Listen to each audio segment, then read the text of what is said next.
Саламатсыздарбы? Мен Акматалиева Мамлюда Рахмановна, Кызылкая шаарынан 54 жаштамын. ИПАР корпорациясына ден соолуктун аркасынан келип, сонун результаттарды алып, бүгүн 13-жыл ИПАР корпорациясы менен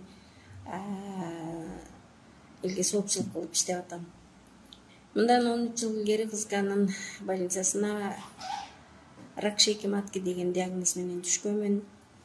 15 сантиметр киста, полиартрит, 110 килограмм салмакта. Мына беттерим бул жака салаңдап, мына жерлер тырышып келген. Аллага шүгүр, ошол врачтардын өздөрүнүн көргөзмөсү менен күнчечек, ахризрихи, кальций, розовое масло, б железо продукцияларын колдонуп, ичип 8 күндө аябай сонун результат алдым. 8 күндө кайрадан УЗИге салышып, Кызылкаядан врачтары абсолютно здоровая женщина дешип, 8 күндө 15 сантиметр киста рассасываться этип жакшы болуп кеткен. Это чудо дешкен да. Мына ошол күндөн ушул күнгө чейин гинекологдорго кайрылганым жок. Аллага бесеп шүгүр, бүгүн 68 килограммын.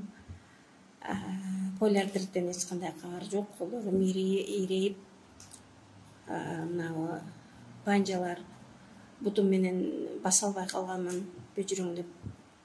Азыр каблукта жүрөм.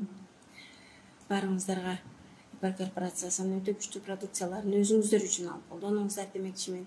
Ал эми ИПАР корпорациясынын продукцияларын чыгарып, элге ушунчалык сооп келтирип аткан биздин президентибиз Абдулхаким Мухаммад Эминге, доктор профессорго баш ийип таазим.